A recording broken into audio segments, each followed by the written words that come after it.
जल ढारे चलो, यही गाना के बारे में बताने वाले हैं। चैनल पे नए हैं तो सब्सक्राइब करिए, वीडियो को लाइक करके शेयर करिए।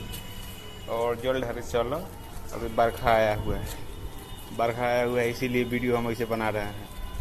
तो जल ढारे चलो खेसारी लाल यादव और सृष्टि भारती इस गाना को गाए हुए हैं। सब कुछ यहाँ पर नीचे दिखाई दे रहा होगा। जल ढारे चलो खेसारी म्यूजिक वर्ल्ड से आएगा।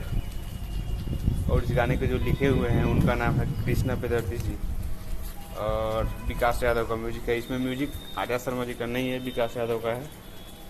ले ले आई कोको कोला, ये क्या के लिए बोल रहे हैं, काहे से कि ले ले आई कोको कोला जो गाना है सोना पांडे काम की हुई है, वही इस वीडियो में भी काम की हुई है।